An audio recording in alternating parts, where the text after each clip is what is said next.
Hi, Binge Books readers, and welcome to another Binge Books Book Club chat. Today, we are going to be talking about You Can Run, and we are joined by Rebecca Zanetti, the New York Times bestselling author of this series and many, many more. I think you've written over 50 books. So there is a lot of other books if you enjoyed this one to choose from. But let's jump in. As I said, we're going to be talking about You Can Run. Rebecca, for those viewers that are watching that haven't read this book, can you give us kind of a quick summary of the story?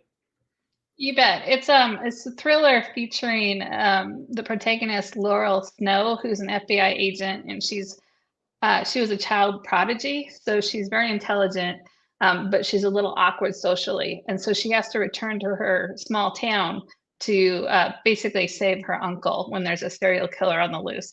And there's also a slow burn romance with a fish and wildlife officer. So they pursue the killer and start a very slow burn romance. It was a lot of fun And to write.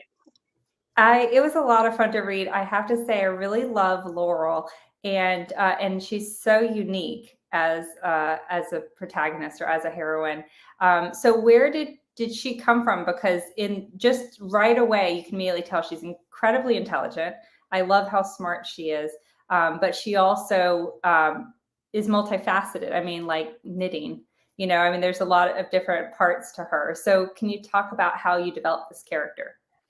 Absolutely. The first character that actually would not leave me alone in this series is a woman named Abigail, who turns out to have a connection with Laurel. And so Abigail was actually in my head first, and she formed. And then I needed to find somebody who was as smart as Abigail, but also with a kindness and a genuine need to do the right thing. And then Laurel took shape. And so once I studied child prodigies, I looked at environment, nature, nurture, and how you could combine to create a character like this, and what would make her different and want to knit, booties for babies. And it was, of course, her mother's influence. So Laurel took shape that way. I can imagine. I mean, she'd be so much fun to write a lot of things about. And Laurel's job, I'm probably going to misspeak, but she's a specialist. Does she actually work for the FBI or just with the FBI? Is she actually considered an agent? She is. She's a behavioral specialist. Yeah. Okay. All right. And this kind of ties into a reader question that just popped up that says, how do you write about careers you haven't held yourself? I'm assuming you haven't been an FBI agent in the past. I know your background's in law, but can you answer both of these questions kind of at the same time? How was the research, and had you written an FBI agent before? And do you have any response to David's question here? You bet. It's research. I do. I have a whole series with a kind of an outcast FBI agent group, Deep Ops. They're kind of outcast, but they're still actually one of them was an FBI agent. Then he moved over. So you do your research. You do a lot of online research, and then you call people who know people and talk to people who are FBI agents or know them. And so you just try to get the details down as well as you can. And then you take a little creative license once in a while because you can. There's a lot of careers I haven't had. I'm really drawn to the sciences too. A lot of I in them, so I end up, because I'm not a scientist at all, so I end up doing quite a bit of research, and I enjoy it. It keeps it fresh for me, and I figure if it's interesting to me, it'll be interesting to other people. And I would also think that that research would also breed ideas, right? Oh yeah. Um, the more you learn. I think I would be intimidated writing an FBI agent. I sometimes am intimidated with detectives and things like that because there is so much logistics to their job. But I love that this is her area because I think there's so many places. And this is not the only book with Laurel and Huck. So can you talk a little bit about the series and how that unfolds and how far you think you'll take it? Well, I have 4 books, and the second book is out. You can, what is it? You can You can hide. die. You can hide. Then the third one is you can die, and the fourth one is you can kill. I was trying to remember the order. And you know, each time, but still you have the personal interactions growing, and you have some of the main characters coming back for each book. and some new ones showing up. So it keeps it interesting. So right now, 4 books. And this book is in a really interesting setting because it's both Laurel's hometown, but you also have this wilderness and Snowblood Peak. Is that what it's called? Yeah. Yeah. Yeah. Which I love as a name. So are the other books also set in this same area, or do they move? Yeah, they're set in the same, pretty much the same area. You know, she's only an hour and a half out of Seattle, so you know, there's a lot of Washington State where you could have cases going on.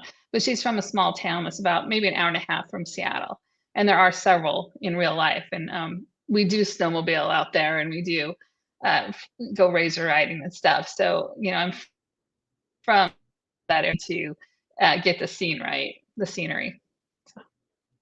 Yeah, the scenery is almost, I mean, the setting was almost a character in itself. I loved being just having the raw beauty and being in that environment. And I would be remiss if we didn't talk about Huck, because we did talk about Laurel. So for the readers who haven't read, Huck is I guess I don't know his specific job. He's not a sheriff's department. He works No, for no, he's a captain with the Fish and Wildlife Service, which in yeah. Washington State, they're actual officers. So he's an expert in search and rescue, and he has a dog that's very integral to their bear program, which, you know, the program in Washington is, you know, the bears go into neighborhoods and you want to make them leave, but you want to make them leave without hurting them, but you also want to scare them enough they don't come back. So you never have to hurt the bear. So he's integral to both of those, but then his search and rescue experience comes in handy as well. And we just a comment from YouTube. Julie said, "I love Huck," and I never knew how to pronounce this in my head when I was reading. How do you pronounce the dog's name? I've been calling him Aeneas, but you could probably call him. I mean, there's probably different ways. I do that just so I type it right. You know, usually I get it wrong when I say it out loud, but I have to remember to type. But yeah, the dog's a lot of fun. Smart dog. Yeah, very smart dog. And also, I wasn't familiar with that breed either. And is that a breed you're familiar with, or when you were looking into bear dogs? I looked into bear dogs, Karelian bear dogs. And there was a program in Washington where that's what the dogs do. They chase bears to scare them away. And most dogs are afraid of bears. I can tell you as a fact, most dogs are afraid of bears because we had one show up around our house not too long ago and our dogs are very scared. So these dogs are not afraid of bears for whatever reason. I love that. Anne said, "Did you know anything about being a fish and wildlife officer before you wrote this series?" You know, I really didn't. I knew about Fish and Game, which is what we have in our state. So I didn't know about the Washington State Fish and Wildlife Officers. So I did a bunch of research, and there was also a TV show about them that I tracked down and watched. Like a reality show? Yeah, it was like a reality show that was on for a brief time, kind of like Northwoods Law, which I don't know if everybody, that's like back in Maine, and they have officers who chase bears and stuff. So there was one set in Washington. I think it was short-lived, but it was fun to watch. Well, Huck was a great character. He's so gruff, but you can tell that there's a lot, you know, beneath the surface. So I'm curious to see. And one question that we had, let me see if I can find the reader's name who submitted it. Adeline said, "Will Huck and Laurel ever admit that they're in love with each other?" I don't know. We'll have to find out. I mean, if she realizes she's in love, she would say it. I think he will get there probably first. I think he'll recognize it first, would be my guess. But we'll see. I mean, neither one of them really hide the ball, you know, because she accepts him for exactly who he is, and it throws him every time. Like he feels like he should apologize for wanting to drive, and her says, "Well, they're 0.08% faster than mine, and there's a storm going on." So it just throws him every time. Like, wait a minute, I just lost my earphone. Go for it.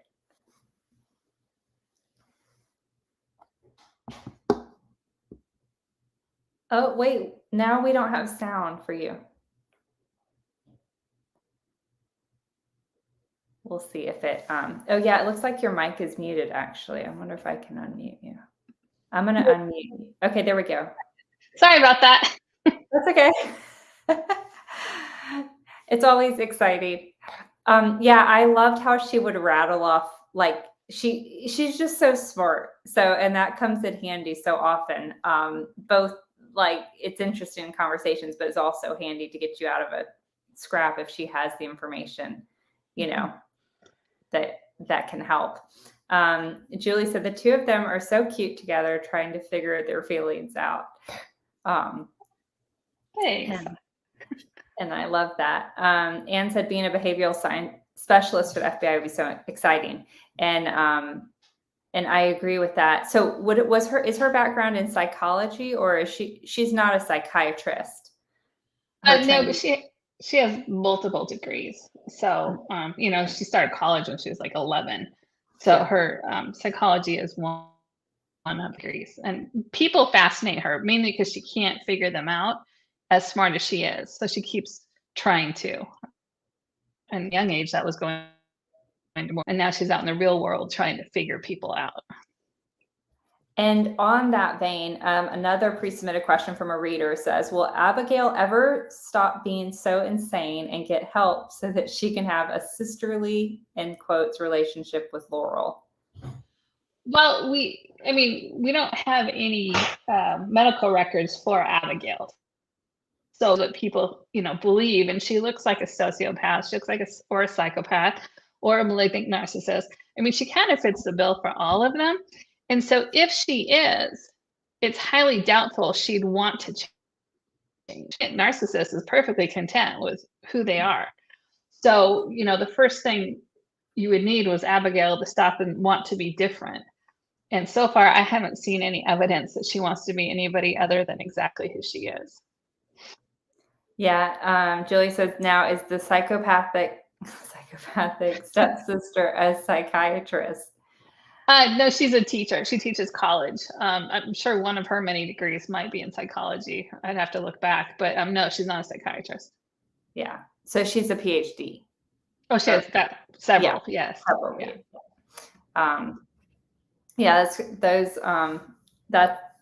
It's a great cast. I liked everything about, and this was my first book from you, but you and I chatted last week about your writing process. And one of the things you mentioned that I think would be really interesting to readers is that you write a lot of different genres, but you do have some like consistent core elements in all of your stories. And I don't want to, you can share them, but among them, some of the things were like alpha males and non-gory scenes. Can you share kind of like the blueprint of if someone opens up a Rebecca Zanetti book? Suspense. So whether I'm writing paranormal or a thriller or romantic suspense, there will always be suspense in the book. There's also always a smart protagonist, or female lead, not as smart as Laurel all the time because she's she's special, but she's very special. So, and then an alpha male who can take charge in an emergency. And it's fun dealing with Huck because he keeps apologizing for it once in a while and Laurel's fine with it because logically it makes sense for him to do what he's doing. So it's a completely different twist than I'm used to with that type of character. And then there's always also romance. Even if it's a slow burn, there'll always be some sort of romance.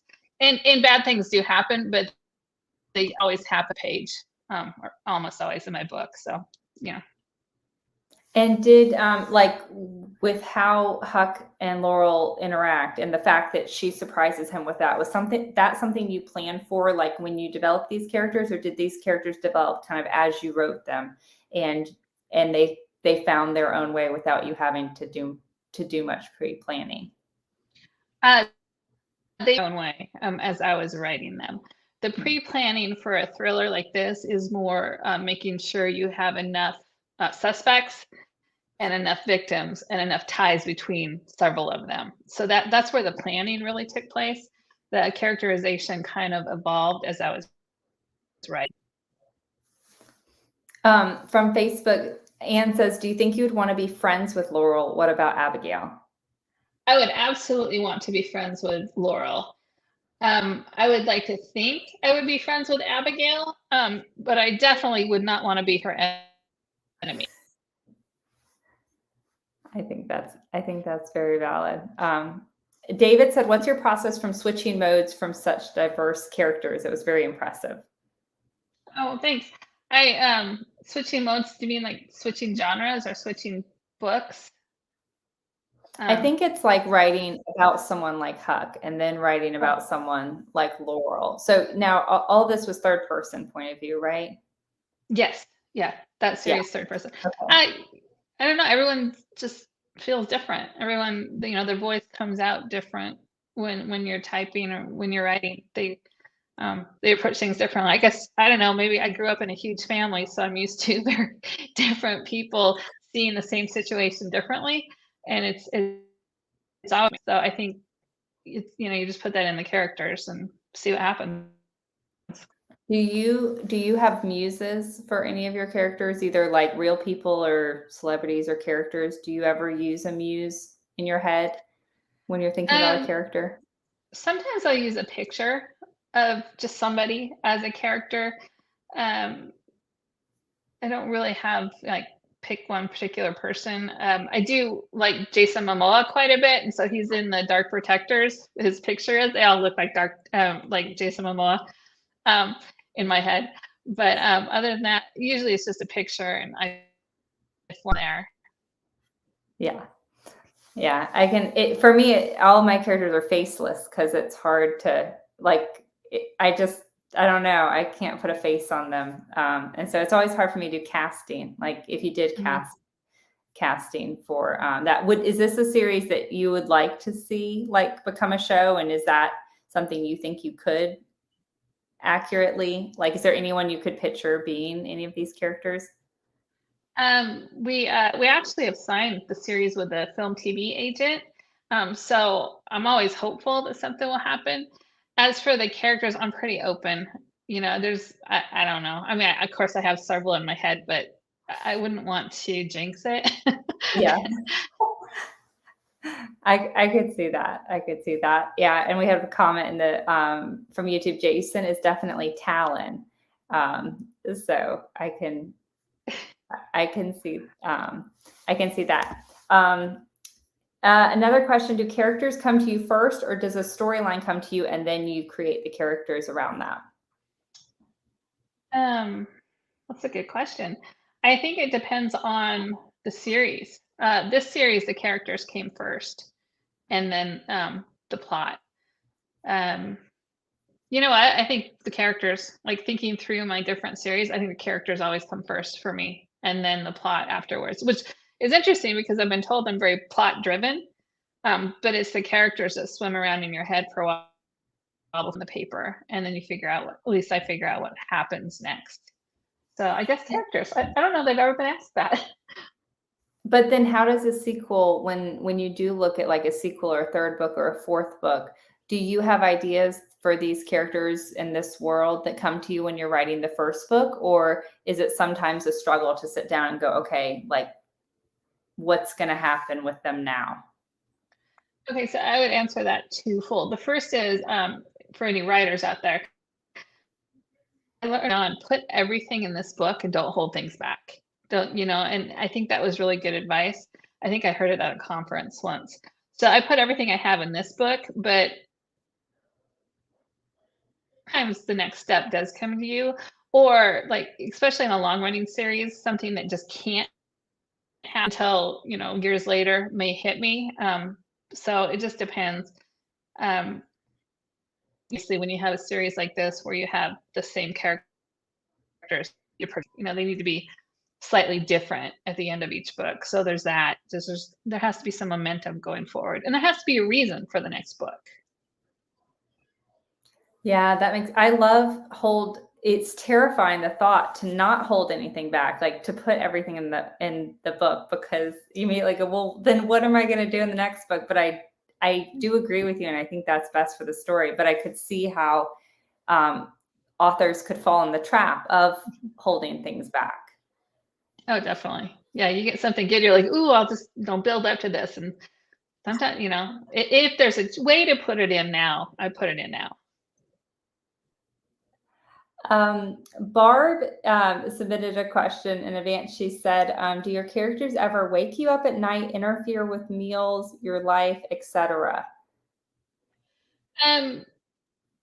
Yes, they don't wake me up at night, but when I'm in the middle of writing a book, you know, I'm writing a lot of hours every day. If I have to go do something in the real world, I'm very distracted. You know, it's hard to like return to the real world and not the world you just created if I'm right in the thick of it. So yeah, every once in a while I do catch myself going, wait, you need to concentrate here. You're talking to somebody. You know, so, focus. So yeah, every once in a while they really do. And have you ever like just run, like been like, I have to go write something down, and then you disappear into another room? If I can, yeah, if it's a Yeah. situation where I gotta make a note or I just make a mental note, usually it's not. When I've really been hit, like, oh, I have to write this right now, it's usually when I'm on an airplane. You know the thing. It's not like I'm flying. At that point, you can't put the laptop down quick. So. I did see a review for the next book, and I'm curious about the heat levels. So, how would you describe like the heat levels in You Can Run versus like the other books in the series? In the same And by series? heat levels, I'm talking about romance. Um, Well, it's a slow burn romance. Um, it's pretty. I mean, there's some description, but it's pretty quick and closed doors compared to my other series, if that helps. There's a lot more thriller than romance, except the romance is pretty integral. And I keep getting reviews about the romance more than the suspense, which is interesting.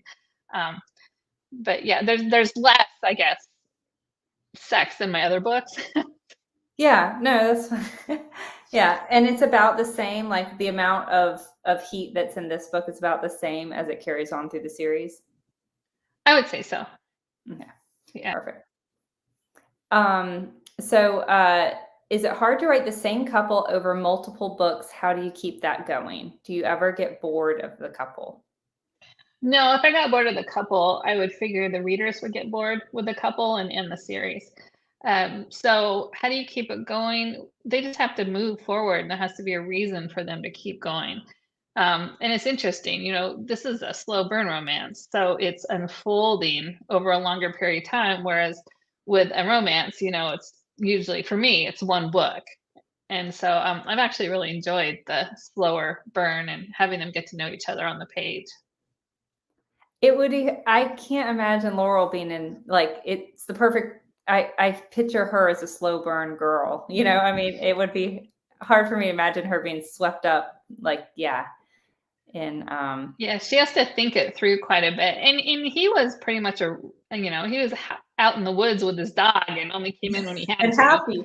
Yeah. Yeah, and he was fine. So he's actually coming back to society a little bit. So Huck is a little slow that way too, which is good. It's their speed together. It works well. Absolutely. And we do have just 4 or 5 minutes left. So if you do have any questions for Rebecca, don't be shy. Now's the time to ask on this book or any other, any other books that she's written. Don't just shout out in the comment section.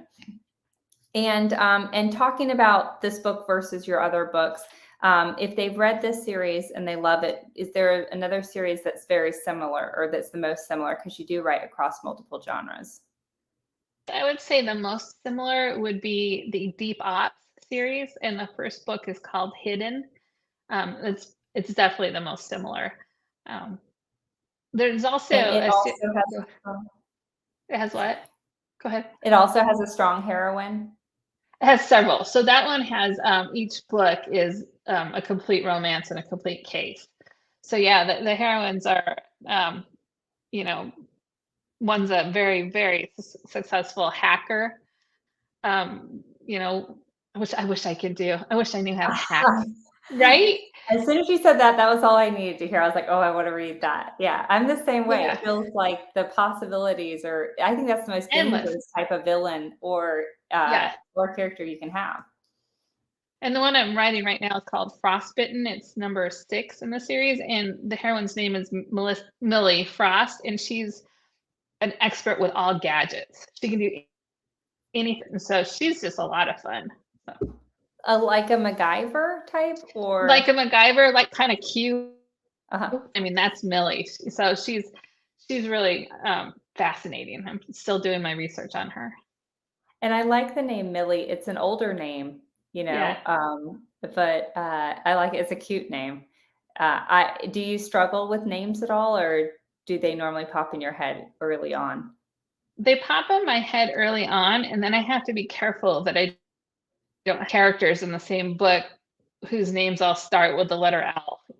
That's where I catch myself going, oh, wait, no, can't do that, because otherwise it gets confusing on the page. So they initially do pop right into my head, and then I have to be kind of careful. Someone in the comments said Deep Ops is such a fabulous series, although Angus is still my favorite. What's Angus? Who is Angus? Angus Force is force behind this team he put together, and he just found the most unlikely people to be in a team and somehow has them all working well together to solve crimes and fall in love. Adeline from YouTube said, will there be any more Kairos books or Dark Protectors? I'm not sure I pronounced that right. Those are my most favorite books of yours. Oh, thanks. Those are the Dark Paranormals. The last book in this arc is called Warrior's Hope, and it releases in October. And I just signed a contract for 3 more books. So after you read Warrior's Hope, you'll know kind of the direction we're going in next. So yes, there'll be more Cares books and Dark Protectors. And that's the first series I started with. So it's still going on, which is kind of fun. Do you feel like you've grown a lot? It's very hard for a lot of authors to read their first book because they think, compared to where they are now. But how has your progression been? Do you feel like your writing style has changed at all? Well, I've written 70 books, so it better have gotten better. And I've progressed. It'd be sad if it hadn't. So yeah, I think it has. Deeper with the characters now. You learn. Any job you have, you learn as you go. So yeah, I would hope I'm better now than I was 70 books ago. Well, let's see. Jane from YouTube said, do you ever get feedback regarding characters that seem like someone they know? I guess she's asking maybe like, are your characters based on real people, or have you ever, I guess, gotten feedback that a character is similar to someone in their own life?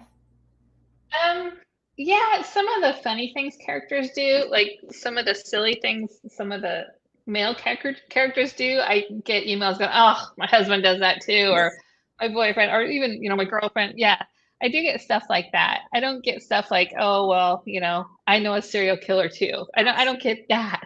But I do get, yeah, more the humorous stuff like, oh, I do that too. Yeah, I do sometimes. Yeah. And they're not based on real people. So, but we all have people in our life. You can probably see quite a few characteristics of my sisters in a lot of these characters. And do you have a favorite genre to write in? No, I actually like going between genres because it keeps it more interesting for me. So I don't have a favorite. I like going back and. When you read, though, do you have a favorite genre to read in? I read even my agent reps and young adult and even some middle grade school, and she sends me books, and I like them all. I like court cases. I mean, I really like and nonfiction. Pretty much anything I can get my hands on, which is how I've always been. I've always read a lot, even as a kid. And so I'd have to leave my book and play softball or whatever. And then I couldn't wait to get back to whatever book I was reading. Another question, Jane says, will you write any more Scorpius Syndrome books? When COVID started, I thought of this series. So Scorpius Syndrome was a post-apocalyptic dystopian romance from a bacteria. and it happened before COVID. This book came up right when COVID was getting, started, and so I ended the series very happily as a really nice. And so I don't know. I get asked about it a lot. Full truth, it's got a great dedicated following that's really small. So, you have to kind of choose where you put your energy. And those books took tons of research. Really, what's going to happen? Like, when does the internet actually shut off and why?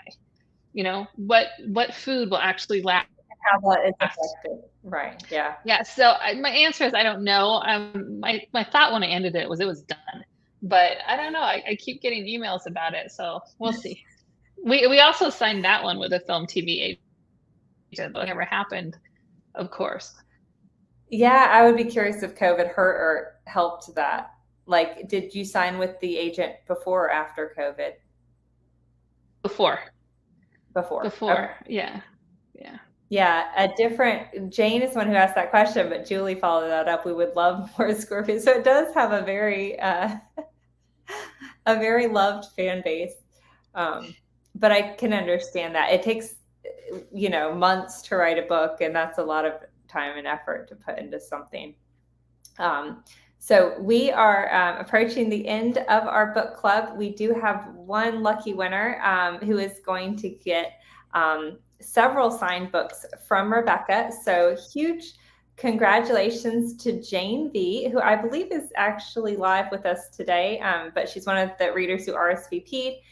She wins 3 signed books from Rebecca: You Can Run, You Can Hide, and Disorderly Conduct, which is the first book in the Anna Albertini files. I hope I pronounced Albertini correct. So huge congrats to Jane, and our team will email you, Jane, about arranging for that. So we'll take one more question before we sign off, and this is from Sandy, who's joining on Facebook. Do you think there will be any books about the dragons? I would love to see one about Bear's brother.